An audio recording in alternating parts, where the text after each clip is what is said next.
Hey guys, Infidel 1258 here. This is a conversation between myself and the Splinterlands TV live audience. We talk about how I recently sold my Byzantine kitty. That's a max level legendary dragon summoner, probably the best summoner in the game. What did I do with that money? Why did I do that?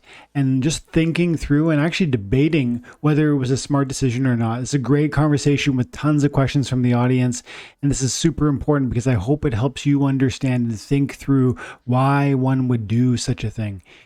Stick around, stay tuned, like, and subscribe. Bye for now. I just sold my kitty. I sold $3,200 card, the Byzantine kitty. That's going to pay for this trip and ultimately some other things too. We'll talk about that later. I bought some packs. I bought some cards. I bought some other things. We'll talk about it all tonight. And I'd love to. I just did a video talking about how sometimes you sell things because of what you could do with the sale price, and you don't really you set aside the fact that you love the thing you're selling, because that happens, guys. And that's what I did with the kitty. Sold it even though I love it. Sold it even though I know it's powerful, even though I want to keep it, but just recognizing the potential for reinvesting and for moving from one asset that's appreciated wildly into other assets that perhaps haven't yet. And so we can talk about that tonight, but I do have a video coming out tomorrow on YouTube. I think it's set for tomorrow morning at 5:30 Pacific Standard Time, so 8:30 Eastern Standard Time. Yeah, Lordo, I sold the kitty, my dude. Check this out. So that's my kitty, and this is Peak Monsters with Infidel 1258. I listed it for 3,200 US, and I sold it to Brave Tofu. And Tofu is called Topical Tofu on Twitter, and you guys should... if you're on Twitter, you should follow Topical Tofu. Covering Splinterlands, GameFi, Play to Earn. Funny guy, great guy. Today he posted. Thank you at time and attention. I'll take good care of it. And he snagged it, and I responded and I said Topical Tofu, tell her she was my second favorite cat I ever had. I'll always remember her. Splinterfest, let's go. NFT sale, NFT Splinterlands. Because I mean, it's paying for my trip, guys. Like, and as I alluded to a minute ago, there are times when you love a card. Forget about a card. There's a time in your life when you love an asset. Maybe you own a certain stock that's really crushed it. You own Tesla, you own Apple, and you own Amazon. You've held them for years and you've watched them really appreciate. Just because they've gone wild and they've done so many things for you in the past, and you might say, so there's some sense of, well, they're part of my team. I almost want to stick with them. And maybe Kitty, you might feel that way. It's so good today. I have good feelings about where it's going to go in the future from a price appreciation standpoint, from a utility standpoint. Fine, great. You're probably right. In fact, that's my opinion, that this card is going to be here for years to come, crushing it, providing wins, growing in value. So why would I ever sell it? It just boils down to this. There are times when even when you love a thing, you still sell it because it can unlock new opportunities. It's that simple. And I did about a 20-minute video this morning, which I won't fully rehash here, but check it out tomorrow, guys. It's on my YouTube. And we get into it. Like I attempt to fully articulate why you need to think that way. You need to understand that there are things that you don't want to let go of, but that if you let go of, they might open new doors that can really transform and grow where you're aiming. And that's what I see this as. So I actually think it's worth more than what I sold it for, but I listed it for a price I was willing to take. And that value is unlocking crazy new potential, including a life, like a real world life opportunity, travel to Vegas and to enjoy Splinterfest. And I got my drink tonight, guys. I got a kombucha. I got, I think it's strawberry. I forget what kind. It's like some kind of strawberry kombucha, really tasty. So yeah, I sold my kitty, and I don't regret it at all. I mean, it's awesome. Kitty's powerful. There are going to be times where I'm going to miss that card. but the issue is, what can I do with what I have? What will be done with the value that I just received? And man, there's going to be some good options there. I think I'm going to lose this one. The miss opportunity here with the Alamo is too much, I think. Plus the shield, and he's got a triage over here. But then again, I got more hit points, don't I? But the Alamo is invincible. The Alamo is invincible, or I mean, immune. Oh, and the misses. See, every time I miss, it's like, yeah. And the shield, so my thorns don't even really hurt this guy. And he's got the repair and the triage. No, we're, that armor is nice, though. That armor's huge. Maybe that armor might have just saved me. Because it bought my sandworm one extra round. Yeah. We're going to pull it out. And the Alamo, when it came push to shove, if the Alamo had dodged me one more time, I think we're done there. Oh no, are you kidding me? Wow, right down to it. But this is actually one of the cards, the Quicks Devious is one of the cards why I'm like not super stressed about having lost or having sold my kitty. You know, I know Quicks is not a pound for pound replacement for a kitty, but he absolutely offers something similar. The negative speed is a speed buff for my team, right? If I slow you down, that's a buff for me.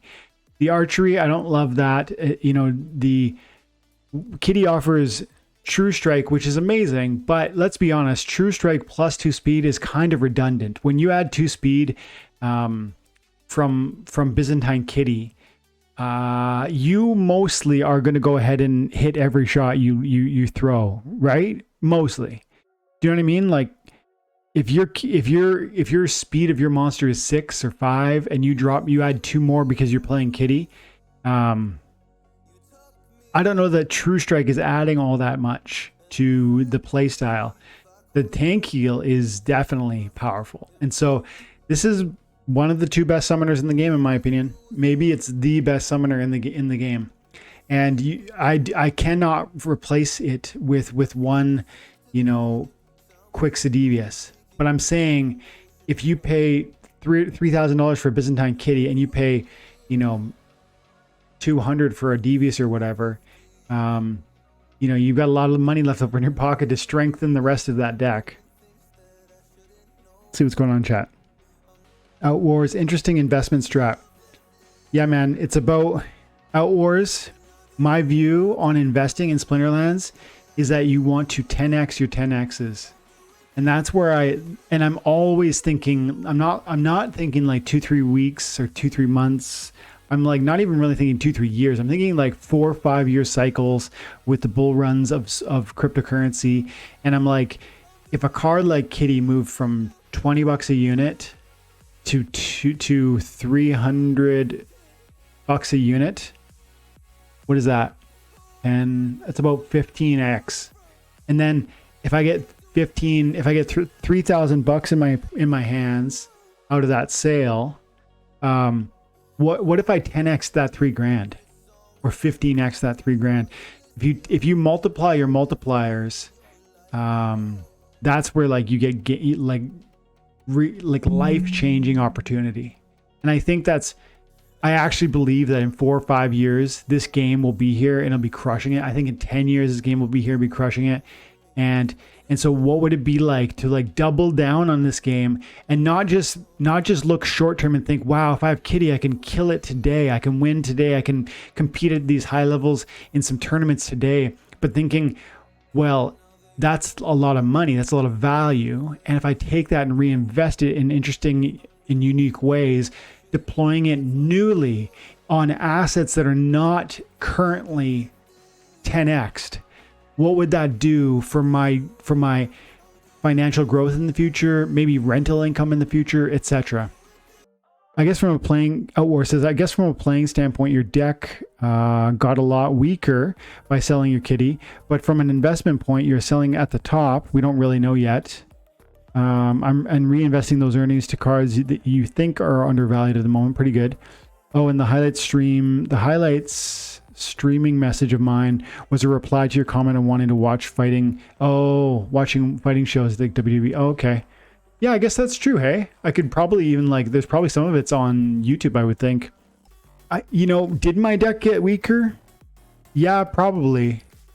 Selling the kitty. But if you were to sell kitty and then rush out and buy some of these other legendary summoners that aren't as expensive, I think you arguably could make a bigger impact, a stronger deck with $3,200 than one kitty. The question for you and for me and for everybody is not which card is the most powerful. The question is, how many powerful cards can I add to my deck to shore up specific holes that you have on your deck to make your deck stronger? That is the point. That's the way to grow in Splinterlands. And recently I've thought about it there's a general manager component to Splinterlands, and there's a coach component to Splinterlands. The general manager is the guy. It's you, but I mean it's you when you're buying and selling certain cards, when you're choosing to rent out one card and not use it in your battle deck, or buying one card at level 3, not level 4, because it's too financially expensive. You're making these big calls to equip or not equip your account so that it can succeed or maybe not succeed at rank battles or tournaments. That's the general manager. And then the coach is the one who, it's you still, but you're deploying those cards on the battlefield while fighting in a very thoughtful way to win as often as you can. And sure, Kitty's going to make any deck better. But for that value, could you do 20 different things that would improve your deck in small ways, allowing you more opportunities to win across a variety of rule sets? That's the real question. Do you currently have 5 different holes in your deck? Maybe you don't have enough collection power. Maybe you don't have your basic rare summoners. Maybe you don't have a bunch of dragon monsters. Maybe you don't have enough of your neutrals. Maybe you don't have enough gold foil cards, and we all know what that's doing for daily focus and season focus. So all of those potential holes are there for every single deck, and you need to look at your own deck and see where those holes are, because you've got holes in your deck. No one has a perfect deck. And so when you identify those, if you can shore up many of them, multiples of these little these impediments to your victory by selling one card that, yes, albeit is very powerful, you could theoretically create a situation where you win more often. I believe that to be true. And even if it's not true, and I think it is true, you also have to look at the investment standpoint, because like I said, you can now 10x the 10x. And so what did I do with the value? We could talk briefly about that. I went through, for the first thing is I went through and I bought $200 worth of cards. So, I bought some gold foils that I think are going to really appreciate in the future. These were $26. I bought some Jared Scars who I didn't have in gold foil. I don't even think I have this in regular foil yet. And so I got 3 of those for I think $28 each. I got a ton of this card because I really like this card, and it's gold foil, and it was super cheap, 22 cents each. And I just bought a ton of them. And then Murd Hemp here. Another card I think is highly under... I don't love this card, but I like it in the right context, and it's a gold foil and it's inexpensive, so we need to get some of it. And then Sun Kai Harvester, and then Blinding Reflector. Inexpensive gold foils that I think have an increased utility over what I previously thought. These ones, because they're armor, and the combination now with the new legendary life summoner, Grandmaster Wraith, I think they've gotten improved. And then the Murd Hemp here, I've recently recognized that his life leech, I think it is can make him a meaningful kind of kind of second to last tank. And then in the back line, if you get a camouflage monster, like for instance, Dr. Blight in the 6th position, this guy, by the time he gets to the front, could have 8, 9, 10 hit points and give your Dr. Blight tons of time to breathe. And so I like this card actually in the right context, and this one too. And so that's $200 that I think could be, you know, $2,000 in 4 years. That's kind of investment number one, and that's a fraction of what I received today, right? Another thing that I'm going to be doing with the money is I'm going to Vegas. That's that in real life opportunity. I've said to you guys before that this game is changing my life, and I think it can change yours too, financially speaking. But what does that look like? Well, it looks like sometimes taking some of the money off the table and putting it to work in real life so that you can have experiences and you can, you know, get a brand new computer or pay for your car or your house or whatever. And it's like, that's when it becomes real. And so this Vegas for me is like a moment where it's like, this is becoming real. It's like me like holding up something and saying like, look, this is the power of what Splinterlands is doing, changing your life really, like financially in an actual way. And then 2 other things. I went through and I bought 5 Untamed packs. So we're going to open some Untamed packs tonight, guys. We'll do that in a couple minutes here as soon as we finish this conversation on what I got out of Kitty. So we'll open some Untamed packs. We'll do that next. Maybe not next, but we'll do it tonight. I had so much fun opening those beta packs recently, so we're going to do that too. These were relatively inexpensive, and these have some crazy cards in there, so we'll see. That's another thing that I did, and that's kind of a lottery ticket, scratch and wins. Like maybe I've got a gold foil llama, scarred llama, or Yoden in there, or a new kitty. That would be crazy. That'd be crazy. What else? Oh, how about this? I bought 30,000 SPS. So look at this, SPS shards, 135,000. I bought 31,800 more today. And that's like a short-term hold in my opinion. Like I'm actually serious about watching SPS spike in the short term. And I don't ever say this. This is not financial advice. I am not telling you to do this. I don't ever play short term. Anything. Nothing. I don't flip. So I don't day trade crypto. I don't day trade in any sense. But with this SPS and what's happening soon with Rift Watchers and the locked up SPS that's going to come out of the sale of those packs, and you know, validator nodes continuing to sell, especially as SPS prices rise, that'll trigger more SPS sales, which burns SPS. And SPS is necessary because of rank rewards coming soon. All of these things are creating tons of reduction in supply and new buying pressure. And so to me, 7 cents is not the number. And it was very exciting. I got to say, I was listening to Gank and Keys talk about it, and Gank's throwing around 50 cents. And Keys was saying maybe 15. And I've heard, I think Tails, you were talking about this. You were talking about SPS going up in price. I think, I mean, no one knows, but I'm just saying there's a ton of confluencing factors. Like, I think that's the word, like a lot of factors that are kind of coming together at one moment really soon to really imply a justification for an increased number. And so 32,000 new SPS. You guys, I bet many of you don't have 30,000, let alone I bought 30,000 today and put it on top of what I already had.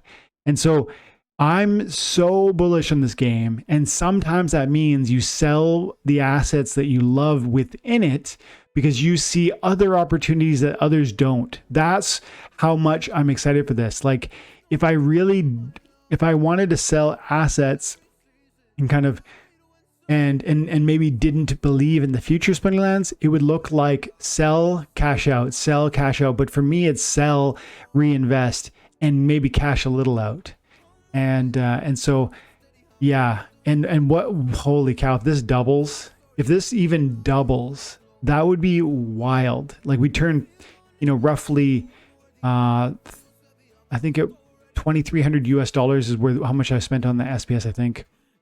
$2,300 US, turn it into 4,600 US. And I think that could happen in the next month. And what would that do, right? Like I would immediately turn around and spend half of it on, I would cash out half of it and I'd use that to fund my travels, and I'd use the other half, deploy it into more assets. And maybe I would get like another legendary summoner, and maybe even, who knows, like a different summoner, because Kitty's too expensive, but something that might begin to fill that hole. So Butter says the best. Kitty is a beast, but you can bolster your deck pretty well with $3,200. That's right. And those cards that I just bought are likely to appreciate in value much more than Kitty will moving forward. Now, I agree, but let's also add to that conversation that Kitty could theoretically go 10x from here to, from 3,000 to 30,000. I really believe that in the next 4 years. And so the buyer of that card might be really, really happy with their decision. And simultaneously, I might be really, really happy with my decision. That's the amazing thing about a free market system, where somebody buys and somebody sells, and they're willing participants in that exchange. They can both gain, and both stories can have victory and have an amazing opportunity. I love that. Outwar says, yeah, I can agree with that. Looking at my deck, I would take $3,200 worth of cards over Kitty any day. I just thought you were a whale and had a strong deck already. You know what, Outwars, I do. I am, and I do. But the thing is, like, I got 2.2 million power on this account. But, look at my alpha selection. These are my alpha cards. I've got 6 alpha cards. These are my betas. That's a bit bigger, but this is pretty sparse. And these cards are amazing. And so there are a ton of amazing, awesome, game-changing cards that I don't have. And that's the nature of a collectible card game like Splinterlands. There is always going to be a different deck and a different booster pack and a different card and a different summoner that you don't have. And then there's new reward cards, and you want those too, and then they go out of circulation, and dang, I got to buy them off the marketplace, and they're so expensive. It's this constant thing that will always, as long as you continue to receive rewards that are commensurate with your investment, and I think we will, you're always going to be kind of invited and enticed in deeper, but simultaneously rewarded for going deeper. And that's the crazy, life-changing, revolutionary thing about this game. It calls you deeper, like all good games, but then it rewards you in a massive and a growing way as you go deeper. That is different than all other video games. And so I don't have the alphas, I don't have the betas, not substantially. I have a few key ones, and I'd like to have more of them. There's some amazing promo cards, of which I only have a few of them. Now my reward card selection is pretty strong, but even still, there are several I don't have. My dice collection is very small. This is it. And there's some amazing dice cards. You guys know some of those summoners are among the best that there are. So my Untamed set is quite strong. And my summoners are not shown here, but there they are. My Untamed set is, I would say, 70% full. It's part of where my strength lies. But I lack betas. I lack some of the promos. I lack some of the older reward cards. I lack dice cards. My Gladius cards are definitely very limited. And my Chaos Legion deck, I think, is pretty well maxed out. But the question then is, like, how many do I have the gold foils that I want? So there's always room. It's like, everyone's on it. This is a quote from Gank. Gank, appreciate you, man, dude. If you watch this, everybody's on a journey. You're on a different journey than me. And you might feel like, wow, Dwayne, you've got so much power. You got so much, like, why would you sell your kitty? Like, it's the perfect addition to what you got. But I look at this, my deck, and I see so many holes that I could shore up. That's it. And then it's not just holes in the deck, it's holes in my investment portfolio, like SPS, growing my exposure to that because of all the things I mentioned earlier. And like I said, a few Untamed packs for fun. And and I bought a beta Archmage because I want to pay fewer fees on the Archmage bot when the fees kick in. So a ton of different, and the prices on those have been going up. We see, let's see, market Arc. So the Archmage, I had one of these. I bought it for the cost, and it's gone up 5 times its value. And then Archmage Beta. These ones used to be $10 or something. Today I bought one for 200, and you know, yeah, that's expensive, but I really like the automated ability to let this thing do what it does, and for my cards to play, and for me to claim all those rewards, and I don't need to sort something out with a scholar on that account. Those are my cards, they're my assets. They're, except for the small fee that they're going to take. You know, those are going to be my assets. So I bought a ton of cool things with that money, and a ton more will come from it in the future when some of those cards that I bought today appreciate, for instance.